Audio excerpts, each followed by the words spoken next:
Hello, hello. What's up, everybody? I am in the dark. Oh no, this looks really bad. What is going on? Looks okay on this end, but I'm watching it on this screen and it's like 12 frames a second. Goodness gracious. Can you guys hear me okay? Does it look okay for anyone else, or is it busted for you too? Dude, I swear YouTube Live is like the glitchiest thing. Yeah, it's still not looking good. Okay, let's see. Settings. Try this.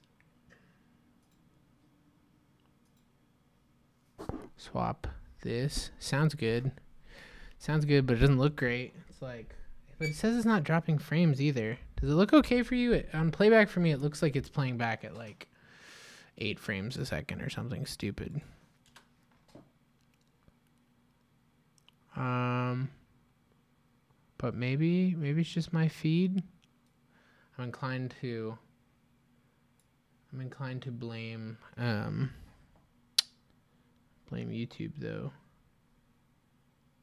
Boo-doo-doo-doo-doo.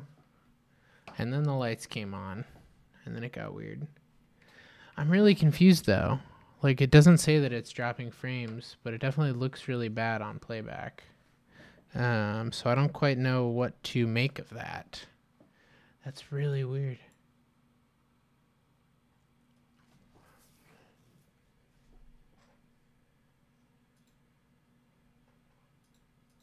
That's weird. I haven't had this issue before at all. Let me try one thing real quick, and I will be right back. Okay. Look like it. Oh, well, it's intermittently better. That looks better. Now it's like dropping frames every 3 seconds.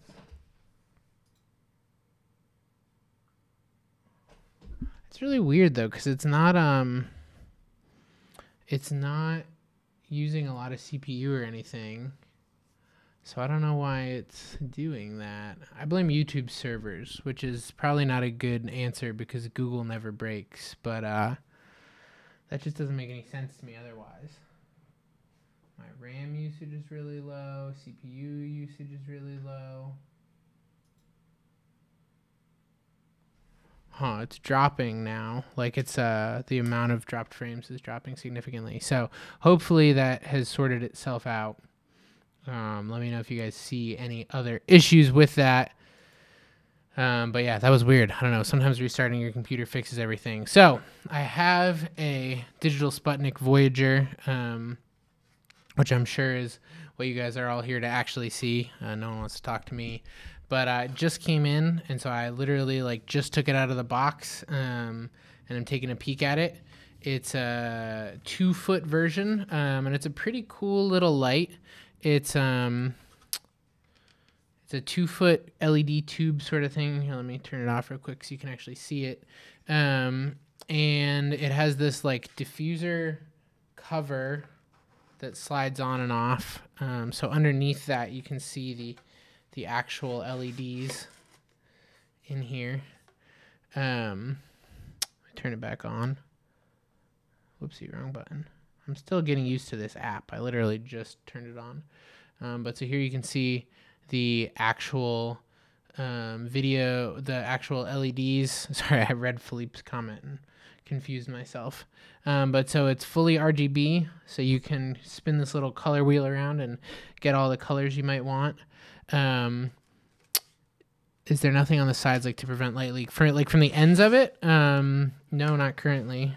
I mean, there's honestly not much light leak that you would get out of here. I mean, there's like a little bit, but it's not really anything too significant.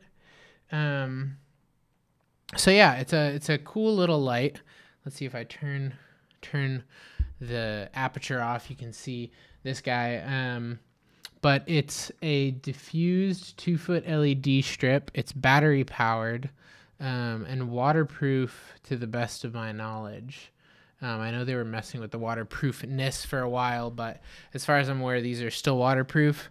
Only one way to find out though, right? And it's cool because it's pixel mappable, which basically means, see, I can't even try to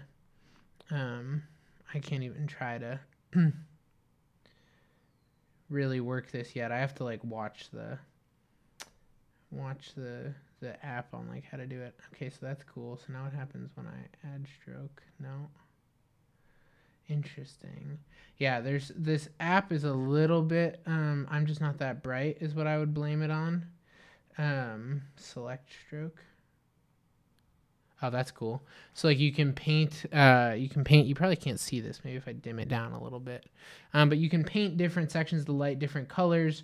You can do like a gradient between two colors. So we can put like red on one end and blue on the other end. Oh no, the like drawing is still on it. How do I turn that off? Add stroke. There we go. Okay, so now it's, nope, still the same. There we go. Now it's just the gradient. This is me learning apps on the fly. But yeah, so you can gradient it like between different colors, which is interesting. I don't know how that actually like plays on me.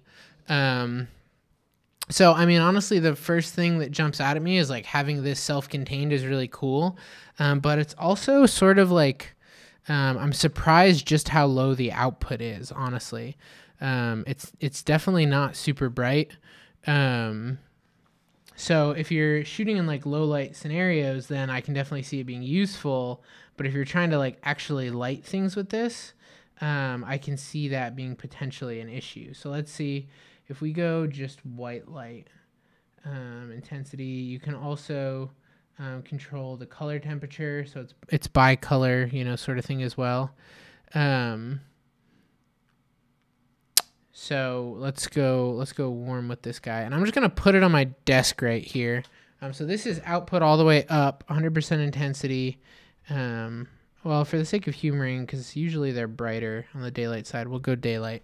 But let me check real quick what my camera exposure is at right now, because I feel like that's an interesting, pertinent data bit. So we're on the C100 here. It's at f4.5. Yeah, f4.5 ISO 850. We can pick it up a little bit. Let's do this. You guys might not even be able to hear me, but I'm going to try something real quick. Take this, pop it off, put this guy on, pull this back down,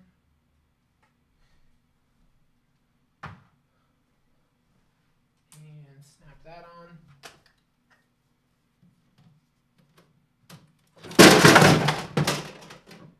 Cool. Sorry, just knocked something over. So this is at an f2 now, at ISO 850 on the C100.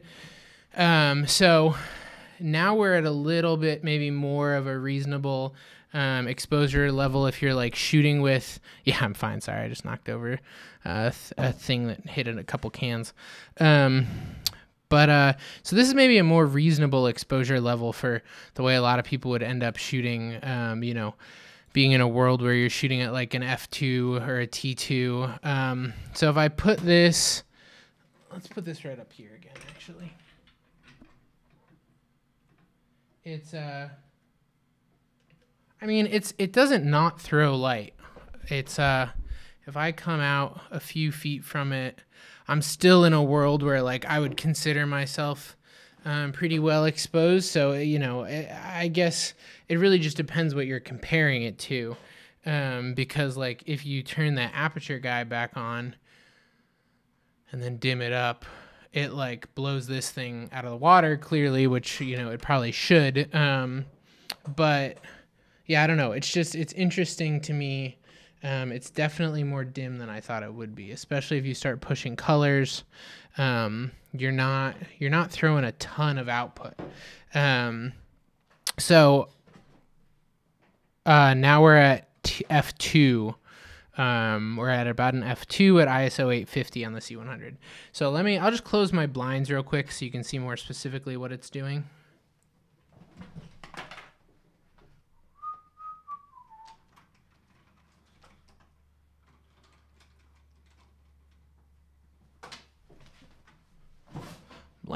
Okay, so now we're in the world where we can see exactly where this thing's punching, but I mean, it's also literally like a foot from my face right now. So wiggling C stands around on my desk. If we slip it a little more frontal, now we have some sort of actual like key light out of it, I guess. But so if we go into the app, I don't know if you guys can really see this, but this is sort of what the app looks like. So you have a color wheel and hue saturation sliders and stuff. This part of the app still confuses me a little bit. The line at the bottom is the lamp itself. Paint lamp. What does that do? Color. Red. Okay. No. Add stroke. Yeah, see, I don't really know. The way that this interface is set up is a little confusing to me, so I get a little thrown off by it. But so here we have the ability to do a gradient, so we can set up 2 different colors and it'll gradient between them. So like we can go red on the one end and then the front of it can be green. And now we're throwing this red to green gradient. One thing that would be interesting with that is if I could change like where the gradient point was, because currently it's just like a perfect 50-50 split. But I guess I could do that if I did the like painting thing that I still don't quite know how to do. Because there's paint pixel, but I don't know how I like set a color to paint the pixel. Anyway, so I'm going to ignore that for now. It also can do effects. So like here's some cop lights. So if you want to get your good movie gag on. And the way that's set up is you have 3 colors. And so you could technically make these cop lights any color, I guess. If we wanted them to be green and purple, we could make green and purple cop lights. So that's sort of a cool effect. There's no... well, so I guess I should add the caveat that I think this isn't the final version of the app. They're still doing some work on it, so I wouldn't give it too much grief over the app because, you know, who knows where they're going to end up with it. But so the app, the one thing that like I would love to see with this in the future with the app, I guess I would say, is the ability to like change the animation speed and stuff. Because currently, you know, you can pick your colors, but that's all you really have control over because like the rate of it moving and stuff isn't up for grabs. So then you can change the like base color. So like if I didn't want it to just be the blue and red, I can throw a little white underneath all of it. So now the whole tube is white and each side is flashing blue and red, which is sort of cool. It can also do a fire effect. Pretty oh, it's there, I guess. It's pretty subtle. You got pulled over last night? That's like totally not related to this, but that's crazy. So this is interesting, the like fire effect. Again, I don't want to say too much about this because I don't really know where they're at with all of this. But I feel like it's not actually really doing anything on me. Like the light's flickering, but like I don't know that it's changing much of how it's hitting me. So then you can also do the police. Oh, gotcha. You can do this chaser thing, which is cool. Maybe you want to do maybe you want to have a blue bar with a green stripe running across it. It's crazy. My exposure is so low that my monitor is kicking as much light on me as this thing is. So if we pull this up a little bit, maybe we make it green, and then we pull the blue. Whoopsie, wrong color. Green. We'll change this guy to red. I always find that LED tubes, and this is true of like sky panels and stuff as well, have a hard time doing really saturated reds for some reason. they usually end up being a bit on the like pinky side. So if we turn the speed on this way up, that's sort of cool. I mean, I can definitely see using this for like some sort of funky product footage or something, or in a music video, or, you know, I don't know what, but it's a cool look. I could grab a 2-foot Quasar and put it next to it, but I don't have one with me right now, so I'll probably do that on the Patreon live stream tomorrow. Tomorrow 6 p.m. For Patreon supporters, you guys want to check that out, you can go to patreon.com/eborsier, do weekly live streams, talk about stuff like this, talk about what I've been working on, answer questions. It's sort of like what you're watching, but a little more thought out and a lot more fun. It happens every week. So the chase thing's cool. We can also, so like another thing that would be cool with this though, oh wait, width. How do I get to that? Oh, here we go. Width. 30. Oh, that's cool. Then what if I change this guy to like teal? So this is cool. I mean, there's definitely potential with this. Oh, thanks, dude. It's yeah, it's definitely significantly better. I have not had a chance to use this on a shoot. I literally just opened the box and pulled it out and was like, oh, I'll hop on live and let people ask me questions I don't know the answers to. 16, no.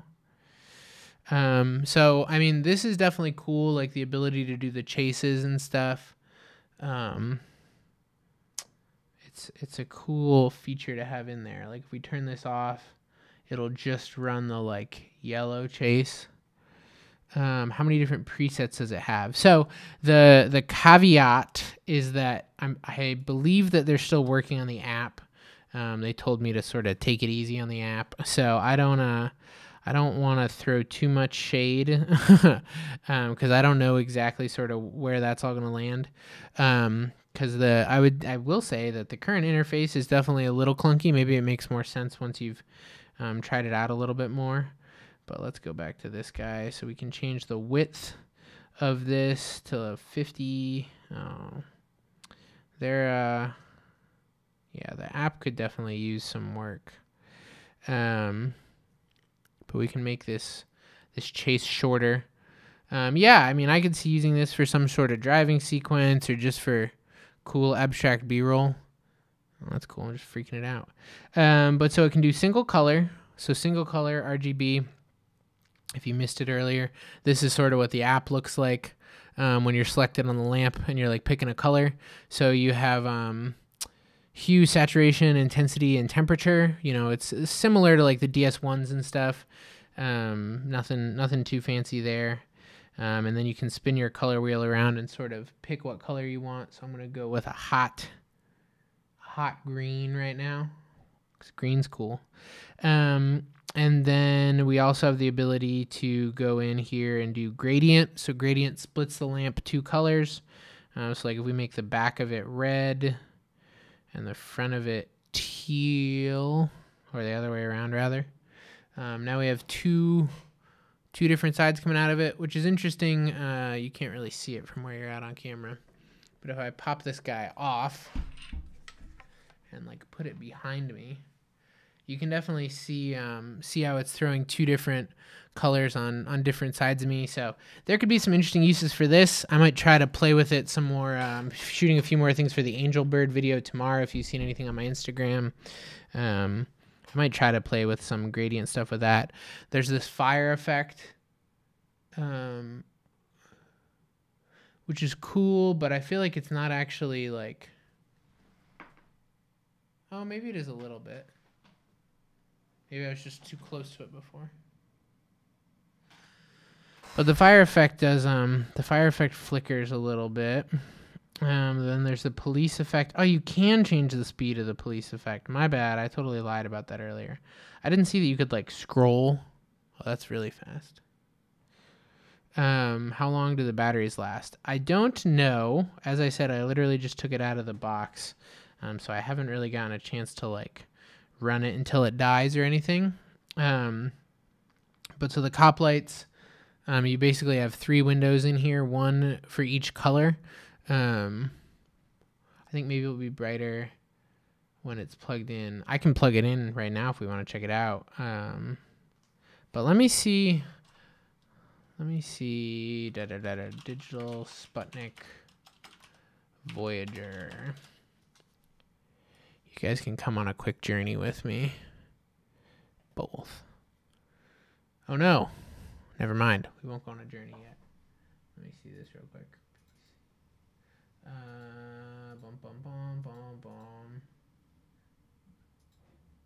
Okay, never mind. No journeys right now. Voyager. I'm just looking at the Voyager page. What is Voyager? See if they have any like output specs.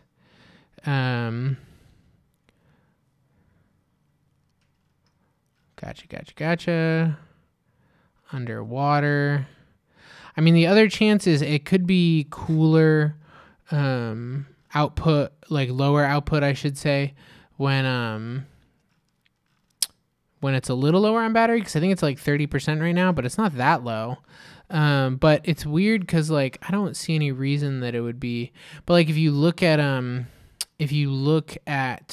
a lot of like things people have posted on Instagram and stuff, it tends to I'm gonna slow this down. We'll just go back to the chase. The chase is a fun Chaser Grad 2. Add some red. Oh yeah, I have to leave this in about 5 minutes to go pick up my car, so we're gonna cut this one short. But I will have more answers, and we will be able to speed width. We will be able to dig into this a little more tomorrow on the Patreon live stream, which will be at 6 p.m. But so we can do like a gradient chase with this. I mean, it's definitely cool, especially if you're shooting like music videos and stuff. I can totally see this being valuable. An 80M price point. Let's see. Voyager. They did like an Indiegogo. I don't know that they're currently available for sale. Yeah, I mean, hopefully I'll be able to do like an actual video on these. I wouldn't consider this like any sort of exhaustive review. I just wanted to hop on here and say, hey, while I had it and, was unpacking it, whatever else. Let's see. Voyager Slim Pack, 2-foot Voyager. So the initial release price for this 2-foot Voyager on Indiegogo was $290, discounted from $390. So I would say it's probably somewhere between $300 and $400. Then the 4-foot, it looks like, is somewhere between like $400 and $600. I don't know where the final release pricing is going to be, but it's cool. I mean, the other thing I didn't really mention, I did at the beginning, but you guys might have missed it, is it's battery powered. So you can charge it up and then you can pull it out and stick it wherever you want it, which is cool. But there's definitely some cool things you could do with this. I'm excited to play with it more. And yeah, add a little life to Talking Head stuff. Seriously, interested to sort of take it and take it on a run and sort of shoot some stuff with it. Hopefully I'll do that like today and tomorrow. Then we'll talk about it on the live stream tomorrow, and hopefully I'll have a video on it soon. So thank you guys so much for watching. I'll talk to you guys again soon. Sorry for the initial frame drops with the stream, but I love you guys. Talk to you later. Bye.